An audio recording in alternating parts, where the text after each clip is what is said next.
একটা টুপি মাথার দিলে লম্বা দাড়ি রাখলে মুমিন হওয়া যায় না। আমাদের দেশে ফরহাদ মাজারেরও দাড়ি আছে, রবি ঠাকুরের মতো দাড়ি ছিল কথা কয় না, হেতে কি মুমিন?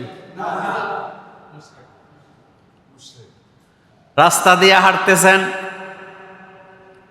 রাস্তায় দেখলেন কষ্টদায়ক জিনিস পড়ে আছে, আপনি যদি সেই কষ্টদায়ক জিনিসটা রাস্তা থেকে সরাইয়া দেন আপনি বুঝবেন আপনি মুমিন। যদি আপনি এই কাজটা না করেন আপনি মুমিন হতে পারেন নাই।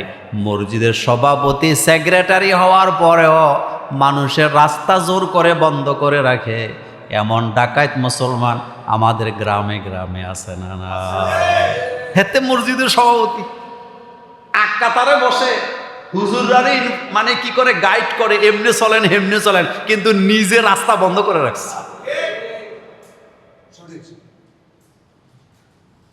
মুমিন কখনো অন্য মানুষকে কষ্ট দেয় না, দিতে পারে না, এটা তার বিবেকে বাধে। রাস্তা দিয়ে গাড়ি চালায়া যাচ্ছেন, দেখলেন একটা গর্ত আছে, যেই গর্তের মধ্যে যে কোনো সময় গাড়ি পরে অ্যাক্সিডেন্ট হইতে পারে। আপনি যদি একটা ডালার মধ্যে একটা লাল কাপড় অথবা একটা কাপড় বান্ধা সোজা করে দিয়ে যান, আপনি বুঝবেন আপনি মুমিন। আর আপনি যদি মনে করেন আমার জান আমি বাঁচাইলাম, যেমনি চেমনে হোক, তাহলে বুঝবেন আপনার ঈমান কখনো মজবুত নাই। মুমিন হওয়া এত সোজা না, মুমিন হওয়া এত সোজা না। আপনার মতো আপনি চলতে পারবেন না, আপনি চলতে হবে কার মতে? জিকিরের নামে আমাদের দেশে ভণ্ডামি করা হয়। পৃথিবীর কোন নবীরা কালিমাকে খণ্ডিত করে পড়েন নাই। হযরতে আদম থেকে নিয়া মুহাম্মদ সাল্লাল্লাহু আলাইহি ওয়াসাল্লাম পর্যন্ত সমস্ত নবীদের কালিমা ছিল এক, লা ইলাহা ইল্লাল্লাহ। শুধু পেছনের বাক্যটা চেঞ্জ হয়েছে। মুসা কালিমুল্লাহ, আদম সফিউল্লাহ, ইব্রাহিম জবিহুল্লাহ, ঈসা রূহুল্লাহ, আর আমার আপনার নবীর ব্যাপারে বলা হয়েছে মুহাম্মাদুর রাসূলুল্লাহ।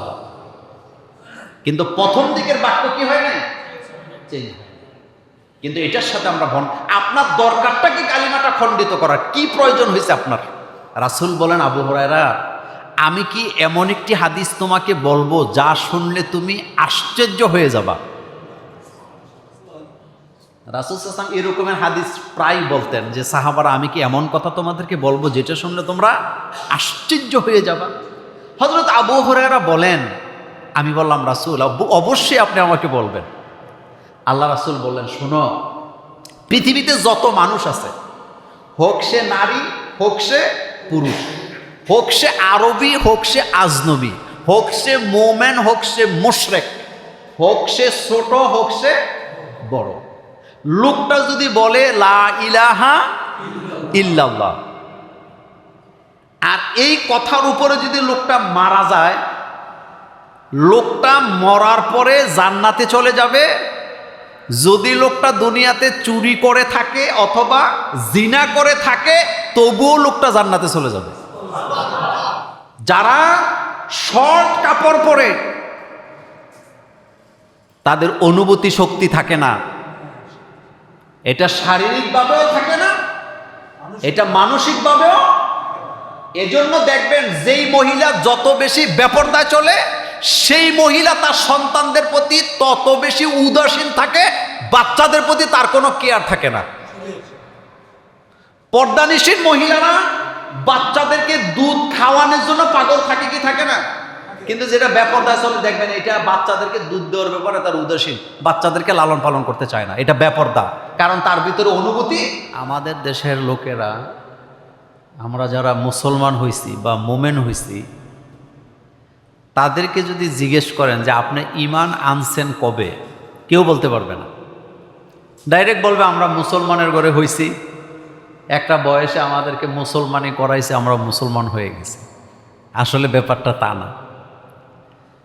কেউ যদি নবীর ঘরেও জন্ম নেয় আর সে যদি ঈমান না আনে, ঈমানের শর্ত পূরণ না করে, সে কখনো মুমিন হতে পারে না। মনোযোগ আছে আপনাদের?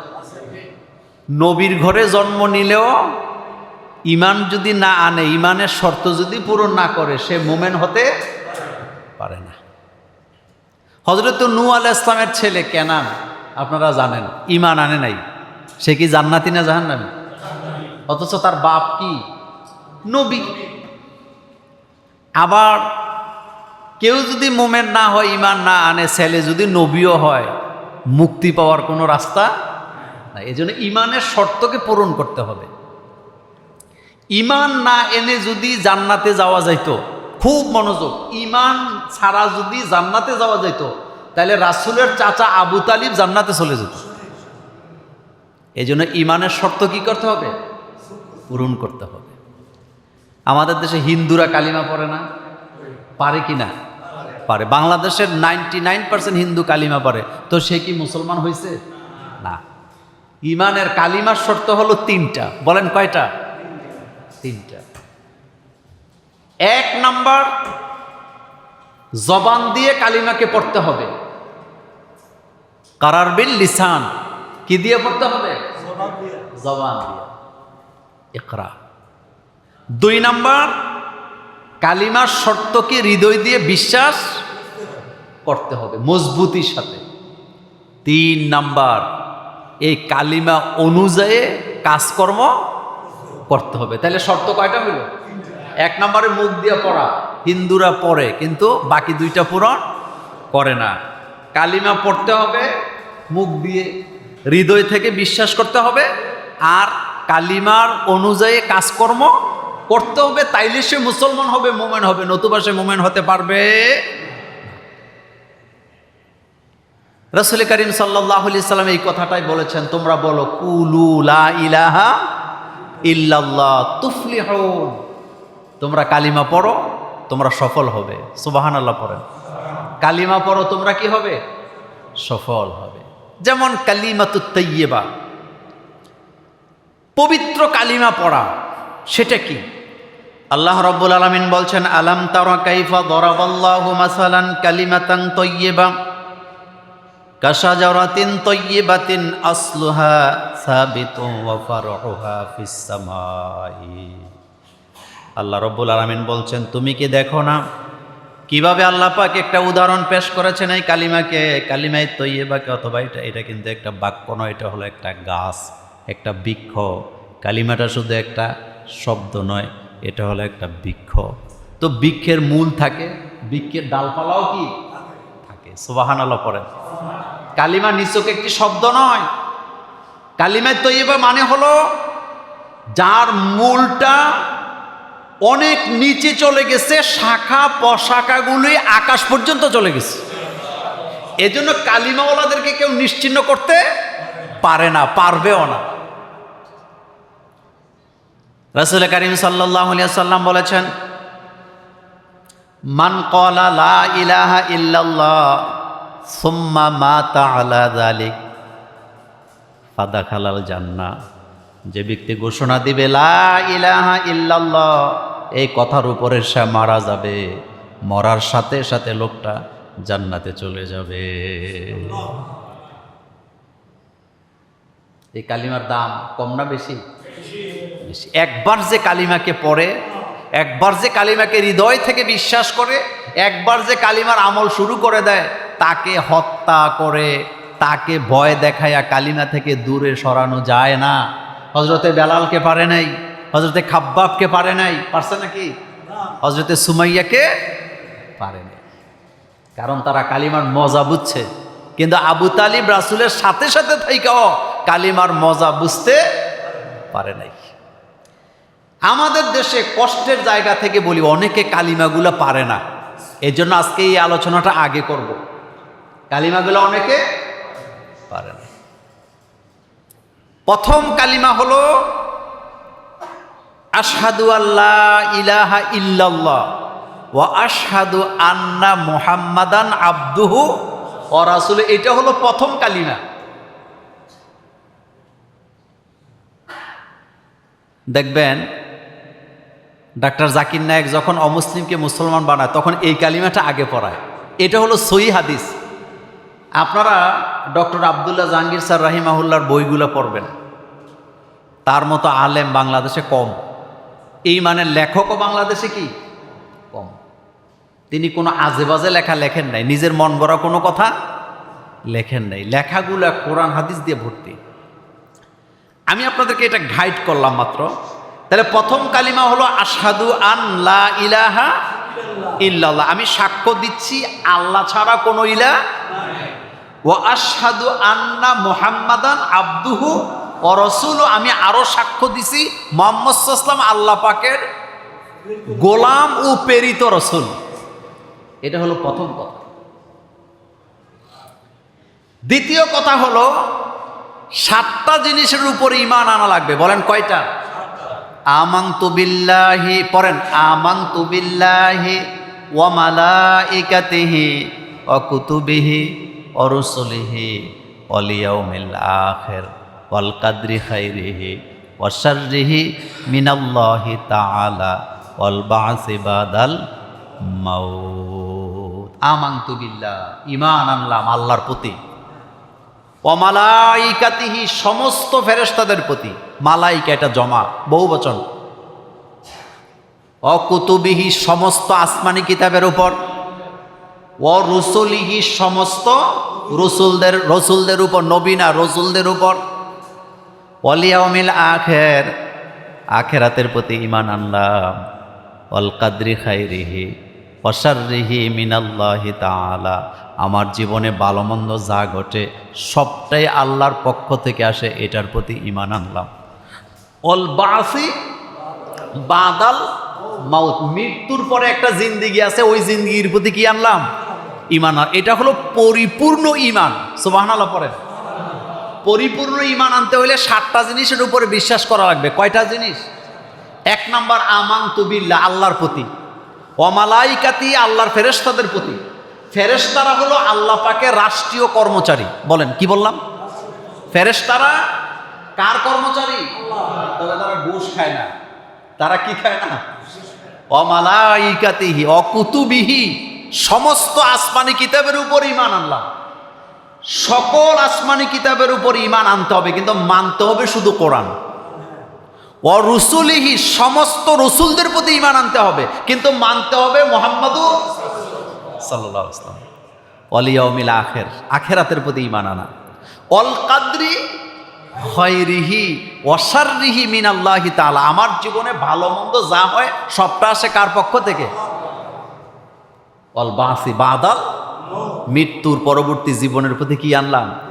ঈমান আনলাম। মানে মোমেন এটাই বুঝে যে এই পৃথিবীটাই কিনা শেষ না, আবার এই পৃথিবীটাই আমাদের শুরু না, আমাদের শুরু হয়েছে আলমে আরোহা থেকে, রুহের জগৎ থেকে। সুবহানাল্লাহ। এই জিনিসটা বুঝতে বিজ্ঞানী হওয়া লাগে না, জ্ঞানী হওয়া লাগে না, সাধারণ একটা ব্যাপার। এই পৃথিবীতে আমরা ছিলাম না, তার মানে আমরা অন্য কোথাও অবশ্যই ছিলাম দেখেই তো আমরা আসছি। আমাদের যাত্রা শুরু হয়েছে আলমে আরোহা থেকে, আর আমাদের যাত্রা শেষ হবে হয় জান্নাতে না হয় জাহান্নামে। কিন্তু মোমেনের টার্গেট হলো কোথায়? জান্নাত। কালিমাগুলো মুখস্থ করবেন, প্রতিদিন পড়বেন। কালিমা পড়লে পেছনের জিন্দেগি সব গুনাহ মাফ হয়ে যায়। আল্লাহর নবী বলেছেন, যে ব্যক্তি বলল লা ইলাহা ইল্লাল্লাহ মুহাম্মাদুর রাসূলুল্লাহ সাল্লাল্লাহু আলাইহি ওয়াসাল্লাম, পেছনের জীবনের সকল গুনাহগুলি আল্লাহ মাফ করে দেয়, সব মাফ, মাসুম বানায় দিবে আল্লাহ পাক। লা ইলাহা মুহাম্মাদুর সাল্লাল্লাহু আলাইহি ওয়াসাল্লাম। এরপরে কালিমা শাহাদা বাক্য যেটাকে বলি, আশহাদু আল্লা ইলাহা ইল্লাল্লাহ ওয়া আশহাদু আন্না মুহাম্মাদান আবদুহু ওয়া রাসূলুহু। এই কথার উপরে যদি কেউ মারা যায় সে জান্নাতি। এবার একটা মজার হাদিস শোনাই। সহিহ মুসলিমের হাদিসে আসছে, হযরত আবু হুরায়রা রাদিয়াল্লাহু তাআলা আনহু বলেন, আমি রাসূলুল্লাহ সাল্লাল্লাহু আলাইহি ওয়াসাল্লামের সাথে সাক্ষাৎ করতে গেলাম। যায় দেখি রাসূল সাল্লাল্লাহু আলাইহি ওয়াসাল্লাম ঘুমন্ত অবস্থায় আছে, মুখের উপর একটা সাদা রুমাল দেয়া। আমি রাসূলকে জাগাই নাই, বেয়াদবি হবে। একটু পরে আমি আবার গেলাম, এবার যায় দেখি রাসূল সাল্লাল্লাহু আলাইহি ওয়াসাল্লাম বসে আছে। আমি রাসূলকে সালাম দিলাম, রাসূল সালামের জবাব দিয়ে হাসি দিয়ে বলেন, আবু হুরায়রা তুমি আমার নিকটবর্তী আসো। আমি রাসূলের কাছাকাছি দাঁড়ালাম। রাসূল বলেন, আবু হুরায়রা আমি কি এমন একটি হাদিস তোমাকে বলবো যা শুনলে তুমি আশ্চর্য হয়ে যাবা? রাসূল সাল্লাল্লাহু আলাইহি ওয়াসাল্লাম এরকমের হাদিস প্রায় বলতেন যে, সাহাবারা আমি কি এমন কথা তোমাদেরকে বলবো যেটা শুনলে তোমরা আশ্চর্য হয়ে যাবা? হযরত আবু হুরায়রা বলেন, আমি বললাম রাসূল অবশ্যই আপনি আমাকে বলবেন।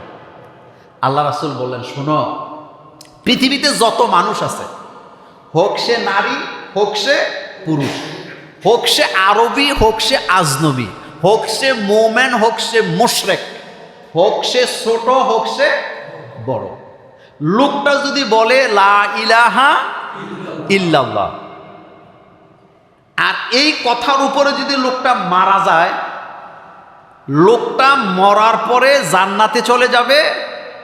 যদি লোকটা দুনিয়াতে চুরি করে থাকে অথবা জিনা করে থাকে, তবুও লোকটা জান্নাতে চলে যাবে।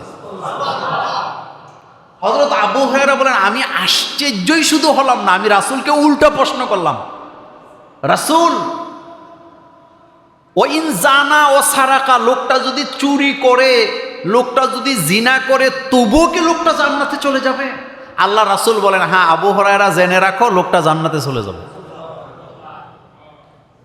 আবু হুরায়রা বলেন, আমি তৃতীয়বার আবার প্রশ্ন করলাম, রাসূল গো, লোকটা যদি জিনা করে, চুরি করে, তবুও কি লোকটা জান্নাতে চলে যাবে? আল্লাহর নবী বললেন, আবু হুরায়রা, আমি নবী বলতেছি লোকটা জান্নাতি, প্রশ্ন করার দরকার নাই, অবশ্যই লোকটা জান্নাতি।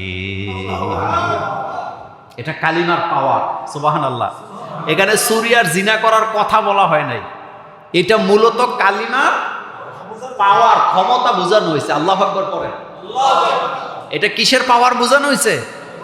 কালিমার। কিন্তু আমরা কালিমাগুলি পারি না, কালিমাগুলি আমরা পারি না। অনেকে বলে লা ইলাহা ইল্লাল্লাহ মুহাম্মাদুর রাসূলুল্লাহ, লা ইলাহা ইল্লাল্লাহ, এটা হলো কালিমা, কালিমাতুন তাইয়্যিবা, এটা হলো পবিত্র কালিমা। এটা শুধু একটি বাক্য নয়, কিন্তু এটাকে খণ্ডিত কইরা জিকিরের নামে আমাদের দেশে ভণ্ডামি করা হয়। পৃথিবীর কোন নবীরা কালিমাকে খণ্ডিত করে পড়েন নাই। হযরতে আদম থেকে নিয়া মুহাম্মদ সাল্লাল্লাহু আলাইহি ওয়াসাল্লাম পর্যন্ত সমস্ত নবীদের কালিমা ছিল এক, লা ইলাহা ইল্লাল্লাহ। শুধু পেছনের বাক্যটা চেঞ্জ হয়েছে। মূসা কালিমুল্লাহ, আদম সফিউল্লাহ, ইব্রাহিম জবিহুল্লাহ, ঈসা রূহুল্লাহ, আর আমার আপনার নবীর ব্যাপারে বলা হয়েছে মুহাম্মাদুর রাসূলুল্লাহ। কিন্তু প্রথম দিকের বাক্য কি হয় না, চেঞ্জ হয়। কিন্তু এটার সাথে আমরা আপনার দরকারটা কি কালিমাটা খণ্ডিত করার? কি প্রয়োজন হয়েছে আপনার? লা ইলাহা ইল্লাল্লাহ, লা ইলাহা ইল্লাল্লাহ, লা ইলাহা ইল্লাল্লাহ, এটা হলো শ্রেষ্ঠ জিকির। এটা কি জিকির? রাসূল সাল্লাল্লাহু আলাইহি ওয়াসাল্লামের হাদিস, আফজালুজ যিকরি লা ইলাহা ইল্লাল্লাহ, শ্রেষ্ঠ জিকির হলো লা ইলাহা ইল্লাল্লাহ। আল্লাহ ছাড়া কোনো ইলাহকে আমি মানি না। তাহলে প্রথম অবস্থায় কালিমা, আমাদের দেশে তাওহীদ তামজিদ নামে যে কালিমাগুলো আছে, এগুলা সহিহ হাদিস দ্বারা প্রমাণিত না। এগুলা পড়লে গুনাহ হবে এটা বলি না, কিন্তু মূল কালিমা হলো লা ইলাহা ইল্লাল্লাহ, আশহাদু আল্লা ইলাহা ইল্লাল্লাহ ওয়া আশহাদু আন্না মুহাম্মাদান আবদুহু ওয়া রাসূলুহু, আমানতু বিল্লাহি ওয়া মালাইকাতিহি ওয়া কুতুবিহি ওয়া রুসুলিহি ওয়াল ইয়াউমিল আখির ওয়াল কদরি খায়রিহি ওয়া শাররিহি মিনাল্লাহি তাআলা ওয়াল বা'সি বাদাল। এই কালিমা পড়লে লোকটা জান্নাতি। আলহামদুলিল্লাহ পড়ে এই কালিমা পড়লে লোকটা কি? জান্নাতি। এখন আসেন জানবো ঈমান কি জিনিস। ঈমানের ৭০টা শাখা আছে। ঈমানের কয়টা শাখা আছে? ৭০টা শাখা। আপনি রাস্তা দিয়ে হাঁটতেছেন, খুব মনোযোগ, হাঁটার সময় দেখলেন রাস্তার মধ্যে একটা বেল গাছের ডালা পড়ে আছে, যে ডালার মধ্যে বড় বড় কাঁটা। আপনি যদি এই ডালাটাকে না সরাইয়া পাশ কেটে চলে যান, আপনি মুমিন না। মনোযোগ নাই, আপনি কি না? কিন্তু আপনি যখন দেখছেন বেল গাছের ডালা পড়ে আছে, বড় বড় কাঁটা, প্রথমে আপনার মাথার মধ্যে ঢুকছে, আরে এটা তো কোনো মানুষ কষ্ট পাবে, কারো পায়ের মধ্যে লাগলে রক্ত আসবে। এখন আপনি দাঁড়ায় গেছেন, ডালাটা ধরে এমন জায়গায় ফেলছেন যেখানে মানুষের পা পড়বে না, রাস্তা না, আপনি মুভমেন্ট। এ কথাকে মোল্লা না আল্লাহ, এ কথা বলে গেছে মুহাম্মাদুর সাল্লাল্লাহু আলাইহি ওয়াসাল্লাম। একটা টুপি মাথার দিলে, লম্বা দাড়ি রাখলে মুমিন হওয়া যায় না। আমাদের দেশে ফরহাদ মাজারেরও দাড়ি আছে, রবি ঠাকুরের মতো দাড়ি ছিল, কথা কয় না, দেখে তিনি মুমিন। রাস্তা দিয়ে হাঁটতেছেন, রাস্তায় দেখলেন কষ্টদায়ক জিনিস পড়ে আছে। আপনি যদি সেই কষ্টদায়ক জিনিসটা রাস্তা থেকে সরাইয়া দেন, আপনি বুঝবেন আপনি মুমিন। যদি আপনি এই কাজটা না করেন, আপনি মুমিন হতে পারেন নাই। মসজিদের সভাপতি, সেক্রেটারি হওয়ার পরেও মানুষের রাস্তা জোর করে বন্ধ করে রাখে, এমন ডাকাত মুসলমান আমাদের গ্রামে গ্রামে আছে না? না, হেতে মসজিদের সভাপতি আকাতারে বসে হুজুরারই মানে কি করে গাইড করে, এমনি চলেন হেমনি চলেন, কিন্তু নিজে রাস্তা বন্ধ করে রাখছে। মুমিন কখনো অন্য মানুষকে কষ্ট দেয় না, দিতে পারে না, এটা তার বিবেকে বাদে। রাস্তা দিয়ে গাড়ি চালায়া যাচ্ছেন, দেখলেন একটা গর্ত আছে, যেই গর্তের মধ্যে যে কোনো সময় গাড়ি পরে অ্যাক্সিডেন্ট হইতে পারে। আপনি যদি একটা ডালার মধ্যে একটা লাল কাপড় অথবা একটা কাপড় বান্ধা সোজা করে দিয়ে যান, আপনি বুঝবেন আপনি মুমিন। আর আপনি যদি মনে করেন আমার জান আমি বাঁচাইলাম, যেমনি চেমনি হোক, তাহলে বুঝবেন আপনার ঈমান কখনো মজবুত নাই। মুমিন হওয়া এত সোজা না, মুমিন হওয়া এত সোজা না। আপনার মতো আপনি চলতে পারবেন না, আপনি চলতে হবে কার মতে? আল্লাহ পাকের মতে। তো ঈমানের শাখা কয়টা বললাম? 70টা। জোরে বলেন কয়টা? আমার কলিজার ভাইয়ারা,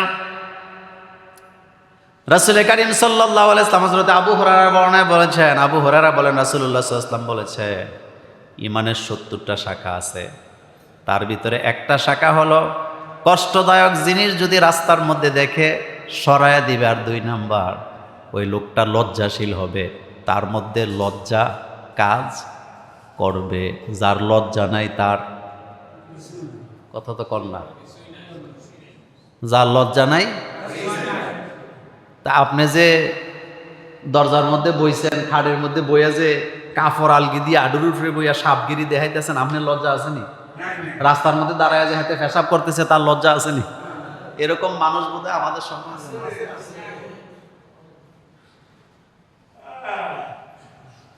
লজ্জাটাই ঈমান। বলেন লজ্জাটা কি?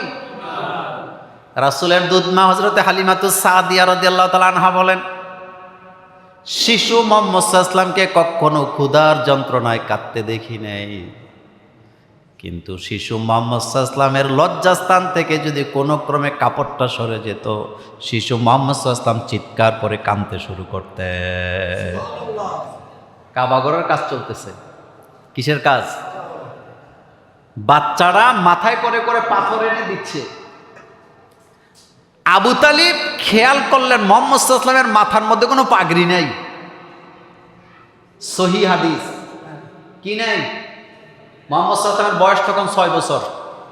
কয় বছর? 6 বছরের বাচ্চারা তো ল্যাংটাই থাকে। আবু তালিব চিন্তা করলেন বাতিজার লুঙ্গিটা দিয়ে মাথার মধ্যে পাগড়ি বাঁধি, তাইলে তার সে পাথরটা মাথায় নিলে তার কষ্ট হবে না। এই চিন্তা করে লুঙ্গি ধরে টান দিছে, লুঙ্গি খুলছে, মুহাম্মদ সাল্লাল্লাহু আলাইহি ওয়াসাল্লাম বেহুশ হয়ে গেছে। তিনি যে নবী এটা আগেই বুঝা গেছে। আমাদের বাংলাদেশের ভাষায় বলে, যেই পাখি উড়ে বাসার মধ্যে ধরপড়ায়। বেহুশ হয়ে গেছে মুহাম্মদ সাল্লাল্লাহু আলাইহি ওয়াসাল্লাম। আবু তালিব সাথে সাথে লুঙ্গি দিয়া বাতিজার লজ্জাস্থান ঢেকে গেছে, দিছে, রাসূল সাল্লাল্লাহু আলাইহি ওয়াসাল্লামের আবার হুঁশ চলে আসছে। লজ্জা কারে কয়? লজ্জা কারে কয়? কিছু কিছু পরিবার আছে এত নোংরা, মায় শর্ট কাপড় পরে ঘরে, বাপেও পরে, ছেলে মেয়েরাও পরে। এগুলি কোনো আদর্শিক মানুষের পরিবার হতে পারে না। এগুলি ইহুদি নাসারার চেয়ে আরো বেশি নোংরা। যেই পরিবারের মা ছেলে মেয়ের সামনে শর্ট কাপড় পরে, এই পরিবারের ছেলে মেয়েরা কোনোদিন ভদ্র হওয়ার সম্ভাবনা আছে? বাপে হাফ প্যান্ট ফিন্দা ঘুমায়, মায় হাফ প্যান্ট ফিন্দা ঘুমায়, এরকমের পরিবার বাংলাদেশে আসেনি? মানে আমরা যারা দেখি আমরা লজ্জা পাই, কিন্তু যেতে পড়ছে হেতের লজ্জা নাই। হেতের মায় কইছে যা সাবের বাজার থেকে এক পটলা ডাল লই আয়, হেতে হাফ প্যান্ট একটা ফিন্দা হুন্ডা চালাইতে চালাইতে যায়। এরকম জালেম আসেনি? লজ্জা নাই, বলেন কি নাই? নির্লজ্জ বেহায়া। যারা শর্ট কাপড় পরে তাদের অনুভূতি শক্তি থাকে না, এটা শারীরিকভাবেও থাকে না, এটা মানসিকভাবেও।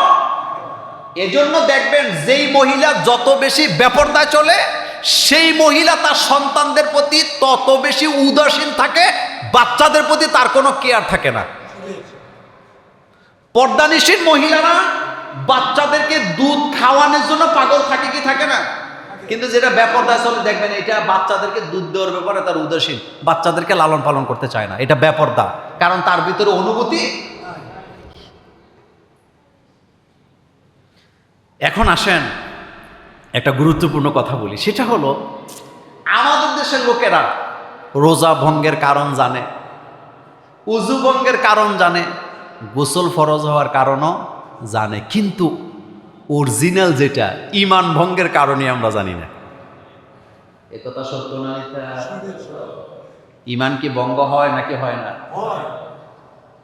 ঈমান হলো কাচের গ্লাসের মতো, এটা ঠুস করে ভেঙে যায়। সকালে রাসূল বলছে সকালে মুমিন বিকালে কাফের, বিকালে মুমিন সকালে কাফের। এই কথাগুলা মাথার মগজের ভিতরে ঢুকায় রাখেন। ঈমান ভঙ্গের কারণ 10টা, আমি আগে সংক্ষেপে বলে দিব, এরপরে আগামী জুমাতে এই 10টা পয়েন্টের বিস্তারিত আলোচনা হবে ইনশাআল্লাহ। আজকে শুধু ঈমান ভঙ্গের কারণ 10টা। বলেন কয়টা? 1 নাম্বার আশশিরকু ফি ইবাদাতিল্লাহ। 1 নম্বরে যারা আল্লাহর সাথে ইবাদত করতে যায় শরীক করে, আল্লাহর সাথে যারা অংশীদার স্থাপন করে তাদের ঈমান চলে যাবে। 2 নাম্বার, যে ব্যক্তি আল্লাহ তার বান্দার মাঝখানে কাউকে মাধ্যম বানায়, আসেনি? কি বানায়? আল্লাহর বান্দার মাঝখানে কি বানায়? মাধ্যম বানায়, তার ঈমান শেষ। 3 নাম্বার, যদি কোনো মুসলিম ব্যক্তি মুশরিককে কাফের মনে না করে, মুশরিক না মনে করে, তারও ঈমান চলে যায়। 4 নাম্বার, কোন মুসলিম যদি নবী করিম সাল্লাল্লাহু আলাইহি ওয়াসাল্লামের দেখানো পথ ব্যতীত, মুহাম্মদ সাল্লাল্লাহু আলাইহি ওয়াসাল্লামের দেখানো পথ ব্যতীত অন্য কোন পথের অনুসরণ করে, তার ঈমান চলে যাবে। 5 নাম্বার, যদি কোনো মুসলমান আল্লাহ রাসূল সাল্লাল্লাহু আলাইহি ওয়াসাল্লামের আনিত বিধানের কোনো অংশকে অপছন্দ করে, মনোযোগ আসেনি? এরকম অপছন্দ করে না, আসেনি? রাসূলের কথা কিন্তু সে পছন্দ করে না, তার ঈমান শেষ। 6 নাম্বার, যদি কোনো মুসলিম মুহাম্মদ সাল্লাল্লাহু আলাইহি ওয়াসাল্লামের আনিত ধর্মের কোনো বিষয়ে অথবা ধর্মীয় সওয়াব শাস্তির ব্যাপারে ঠাট্টা করে, বিদ্রূপ করে, তার ঈমান চলে গেছে। ইসলাম নিয়ে ঠাট্টা করা যাবে না। পর্দা নিয়া, নামাজ নিয়া, ইসলামের আইন নিয়ে ঠাট্টা করে এমন বেয়াদব বোধহয় বাংলাদেশে নাই, তার ঈমান কি শেষ। 7 নাম্বার, কোন ব্যক্তি যদি জাদুর মাধ্যমে ভালো মন্দ তালাশ করে অথবা মানুষের ক্ষতি করার চেষ্টা করে, তার ঈমান শেষ। বলেন ঈমান কি? তাবিজের পিছে দৌড়ায়, জাদু টোনা করে, কুফরি কালাম করে, এরকম নামদারি মুসলমানও আছে আমাদের দেশে। তাবিজ তোমার করে, জাদু করে, টোনা করে, এগুলি সবগুলা দেখবেন টুপি আর দাড়ি রেখা মুসলমানের সাথে গাদ্দারি করে, তারা বেঈমানি করে। এগুলি হলো নেক্সরতে দোকা, এগুলো নেক্সরতে কি দোকা। ভাগ্যের মালিকানা কার? হাত দেখলে ঈমান আছে না গেছে? বিস্তারিত আগামী জুমাতে আলোচনা হবে। এরপরে 8 নাম্বার, মুসলমানের বিরুদ্ধে যদি কেউ মুশরিকদেরকে সাহায্য করে, মুসলমানদের বিরুদ্ধে যদি কাদেরকে সাহায্য করে? হ্যাঁ, এরকম নেতা বাংলাদেশে নাই, এরকম নেতা বাংলাদেশে নাই। ভারতে হাজার হাজার মসজিদ মাদ্রাসা ভাঙ্গা হচ্ছে ওয়াকফ আইনকে পরিবর্তন করে, এগুলো নিয়ে তাদের কোনো কথা। এরপরও ভারতের লোকেরা তাদের আব্বা হয়, এরপরও ভারতের লোকেরা তাদের কি হয়? আব্বা হয়, আব্বা। তো তোর হাসর হবে আব্বার সাথে। পৃথিবীতে ভারতের মতো সাম্প্রদায়িক রাষ্ট্র পৃথিবীতে আর একটা আপনি পাবেন না। ওয়াকফ আইন বুঝেন তো? আমাদের মসজিদ অক্ষ করেন না? ভারতে এই ওয়াকফ আইনকে বাতিল করে মসজিদ মাদ্রাসা দখল করার জন্য মোদী সরকার এখন কাজ করতেছে। এ ব্যাপারে আগামী জুমাতে বিস্তারিত বলবো। এরপরে 9 নাম্বার, যে ব্যক্তি মনে করে মুহাম্মদ সাল্লাল্লাহু আলাইহি ওয়াসাল্লামের আনিত শরীয়ত ধর্ম পরিচালনা করলেও জান্নাত পাওয়া যাবে না, আল্লাহর সন্তুষ্টি পাওয়া সম্ভব নয়, এই ব্যক্তি কাফের। অর্থাৎ এই কথাটা এইরকম, আল্লাহ রাসূল শরীয়ত যতটুকু দিয়ে গেছে তার বাইরে আর কোনো দরকার নাই। তার বাইরে যারা আবিষ্কার করলো তারা এই কাজটা করলো, তারা বুঝাইলো যে আল্লাহ রাসূল যা দিছে তা আমাদের জন্য জান্নাতে যাওয়া কিনা যথেষ্ট না। এই চিন্তা করে নিজেরা বিভিন্ন ধরনের আমল আবিষ্কার করে, এরকমের বেদাতি বাংলাদেশে আছে। সর্বশেষ 10 নাম্বার, আল্লাহর মনোনীত দ্বীন ইসলাম থেকে যারা মুখ ফিরায় নেয় তাদের ঈমান, কারণ ঈমানের শর্ত নাই তার মধ্যে। এই 10টা কারণ যার মধ্যে পাওয়া যাবে তার ঈমান আছে না গেছে? তার ঈমান নাই, তার ঈমান চলে গেছে। এই জন্য ঈমানকে আগে ঠিক করতে হবে। ঈমান আগে, বলেন কি আগে? ঈমান আগে না আমল আগে? ঈমান আগে। ঈমান। মুহাম্মদ সাল্লাল্লাহু আলাইহি ওয়াসাল্লাম এমন এক রাসূল ছিলেন, মুহাম্মদ সাল্লাল্লাহু আলাইহি ওয়াসাল্লামকে পাথর পর্যন্ত স্বীকৃতি দিয়েছে। কে দিছে? পাথর। একটা মজার কথা বলি, রাসূল করিম সাল্লাল্লাহু আলাইহি সাল্লাম একটা লোকেরে দেখলেন, সে সবসময় বগলের নিচে একটা মূর্তি নিয়ে ঘুরে, পাথরের একটা মূর্তি, বুখারীর হাদিস। রাসূল বললেন, তুমি সবসময় এই মূর্তিটা সাথে নিয়ে চলো কেন? সে বলল যে আমি এটারে শুধু সাথে নিয়ে চলি না, আমি এটারে নিয়ে ঘুমাই। আমি ঘুমের সময় আমার মাথার কাছে এটা রাখি, আমি কোথাও গেলে এটা আমার সাথে সাথে রাখি, কারণ আমি বুঝি সে আমার নিরাপত্তা দেয়। সে আমারে কি দেয়? তা আল্লাহ রাসূলের একটা অভ্যাস ছিল, কারো উপরে কোনো কিছু তিনি চাপাইয়া দিতেন না। রাসূল কিছু বলে নাই, লোকটা চলে গেছে। কয়েকদিন পরে সেই মূর্তিটা নিয়ে রাসূলের কাছে আসছে, কিন্তু রাসূল তাকায়া দেখে মূর্তিটার কল্লাটা নাই। বুঝেননি কথা? কি নাই? মানে মাথার উপরের অংশটা নাই। রাসূল সাল্লাল্লাহু আলাইহি ওয়াসাল্লাম জীবনে যেই কয়বার অট্টহাসি দিছে তার মধ্যে এই ঘটনাটা একবার। তো রাসূল সাল্লাল্লাহু আলাইহি ওয়াসাল্লাম বলেন, এই তোমার এই মূর্তির কল্লা কই? এটা বলার জন্যই তো আপনার কাছে আইছি, এটা বলার জন্যই আপনার কাছে আসছে। আচ্ছা, তো ঘটনা কি বলো? কয় হুজুর,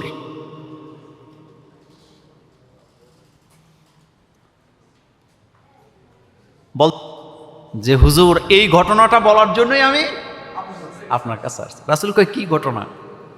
কয় দেখেন, সারা জীবন এটারে কাঁধে নিয়ে ঘুরছি, ঘুমের সময় বালিশের কাছে রাখতাম যাতে সে আমারে কি দিতে পারে? নিরাপত্তা। তো আজকে রাস্তার মধ্যে হাঁটার সময় আমার পেশাবে ধরছে খুব বেশি, তা আমি পেশাব করব চিন্তা করলাম, যে আমারে নিরাপত্তা দেয়, যারে আমি খোদা মানি, তারে যদি লগে লইয়া পেশাব করতে হবে, এটা বেয়াদবি হয় না? তো আমি ওরে দূরে দাঁড়া করাইছি, করায় একটু দূরে যেয়ে আমি পেশাব করতে বসছি। পেশাব করে আইসা দেখি এটা সারা শরীর ভিজা। আমি এটারে হাতে নিলাম। আমি হাতে নিয়ে ভাবলাম, যেহেতু খোদার গা ভিজা, কোনো রহমতের পানি টানি বোধহয় হবে, খারাপ হওয়ার তো কথা না। কিন্তু চিন্তা করলাম ভিজলো কেমনে? রহমতের পানি মনে করে চিন্তা করলাম এটা খাইয়ে ইলাই, এটা সাইডা দিয়ে লাভ নাই। আমি জিব্বা লাগাইয়া দেখি কেমন একটা লোন্তা লোন্তা ভয়ানক গন্ধ। আমার সন্দেহ হইল, পরে ডাইনে বামে তাকায় দেখি একটু দূরে একটা কুকুর দেখা যায়, কিন্তু কুকুরটা দেখে সমস্যা ছিল না, দেখি কুকুরেরও নিচ থেকে পানি পড়তাছে। আমি নিশ্চিত হলাম এই খোদার গায়ে বরকতের পানি না, এটা কিসের পানি? কুত্তার পেশাব। তো কুকুরের পেশাবটা দেখার পরে মাথার মধ্যে জিদ উঠছে যে তুই নিজেরে কুত্তার পেশাবের থেকে বাঁচাইতে হচ্ছে, আমারে বাঁচাবি কেমনি? এই চিন্তা করে হাতে নিয়ে একটা আছাড় দিছে, দেওয়ার পরে কল্লাটা ভেঙে দিছে, ভেঙে গেছে। আপনাকে এটা বলার জন্য আমি দৌড়াই আসছি। এটা শোনার পরে রাসূল সাল্লাল্লাহু আলাইহি ওয়াসাল্লাম এত জোরে হাসলেন যত জোরে রাসূল স্বাভাবিকভাবে হাসে। লোকটা বললেন, আমি বুঝে গেছি সে আমাকে বাঁচাতে পারে না, আমাকে হেফাজত করতে পারবে না, কারণ সে তো তার নিজেরই বাঁচাইতে পারে না। আমাকে পড়ায় দেন লা ইলাহা ইল্লাল্লাহু মুহাম্মাদুর রাসূলুল্লাহ সাল্লাল্লাহু আলাইহি ওয়াসাল্লাম। আমাদেরকে হেফাজত করার ক্ষমতা কার? শোনেন, মুসলমানদের কপাল অনেক বড়, কারণ পৃথিবীতে একমাত্র মুসলমানেরা এমন এক স্রষ্টাকে মানে যেই স্রষ্টা সমগ্র সৃষ্টি জগতের সৃষ্টিকর্তা। একমাত্র মুসলমানেরাই ওই স্রষ্টাকে মানে যেই স্রষ্টা সমগ্র সৃষ্টি জগতে সৃষ্টিকর্তা। এই কথা সত্য না মিথ্যা? আলহামদুলিল্লাহি রাব্বিল আলামিন। সমগ্র জাহানের প্রতিপালক তিনি, আমাদের রব। আর আমরা রবের সাথে কাউকে শরীক ওয়ালাম ইয়াকুল্লাহু কুফুয়ান আহাদ। আমরা রাসূলের সাথে কাউকে শরীক করি না, আমরা আল্লাহর সাথেও কাউকে শরীক করি না। কথাটা মনে রাখবেন। রসুল, সমস্ত রসুলদের প্রতি আমরা ঈমান আনি, কিন্তু আমরা মানি শুধু কাকে? এটা বিশ্বাস। আসমানি কিতাব, রসুল আর নবীদের মধ্যে পার্থক্য আছে না নাই? এটা তো অনেকে জানে না। রসুল হচ্ছেন যাদের কাছে আসমানি কিতাব সহ যারা দুনিয়াতে আসছে।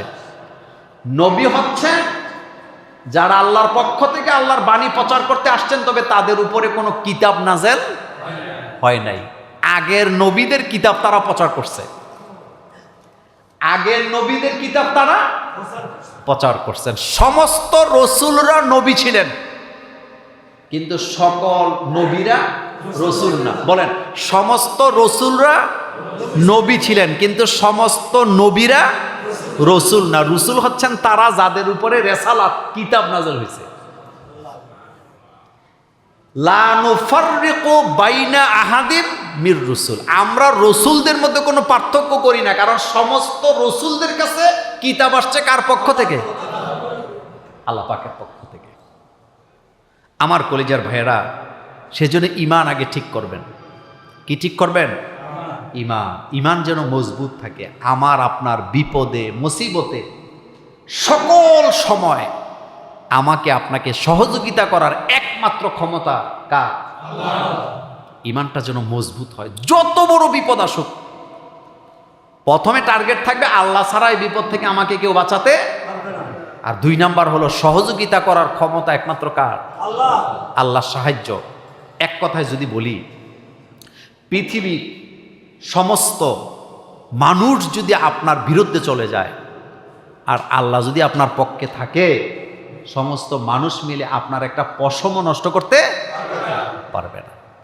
আর সমস্ত মানুষ যদি আপনার পক্ষে থাকে, আল্লাহ যদি আপনার বিরুদ্ধে চলে যায়, আপনাকে কেউ বাঁচাতে পারবে না। এই ছিল নবীদের ঈমান। বলেন, এটা কাদের ঈমান ছিল? এটা নবীদের ঈমান ছিল। রাসূল করিম সাল্লাল্লাহু আলাইহি সাল্লাম তিনি মক্কা থেকে যখন মদিনায় হিজরত করছিলেন, 2 জন। কয়জন? 2 জন। রাসূল আর আবু বকর। আর কেউ আছে নাকি? মক্কা থেকে মদিনা হইল পশ্চিম উত্তর কর্নারে। রাসূল সাল্লাল্লাহু আলাইহি ওয়াসাল্লাম হেদিকে যায় না, রাসূল চলে গেছে দক্ষিণ পূর্ব কর্নারে। সুবহানাল্লাহ। এটা ছিল কৌশল। বলেন, এটা কি? ইসলামে কৌশল জায়েজ আছে, কিন্তু প্রতারণা জায়েজ নেই। বলেন, কি বলছি? ইসলামে কৌশল কিন্তু কি জায়েজ নাই? প্রতারণা জায়েজ নেই। রাসূল সাল্লাল্লাহু আলাইহি ওয়াসাল্লাম এখানে কৌশল করছে, প্রতারণা করে নাই। অর্থাৎ তারা রাসূলকে খুঁজতে যাবে ওই রাস্তায়, কিন্তু রাসূল চলে গেছে উল্টা রাস্তায়। যাতে তারা রাসূলকে খুঁজে না পায়। এটা কৌশল, বলেন এটা কি? এটা কৌশল। এই জন্য ইসলামে কৌশল জায়েজ আছে, কিন্তু কি জায়েজ নাই? প্রতারণা জায়েজ নাই। তো আগামী জুমাতে ঈমান ভঙ্গের 10টি কারণ নিয়ে প্রতি পয়েন্টে পয়েন্টে বিস্তারিত আলোচনা হবে ইনশাআল্লাহ।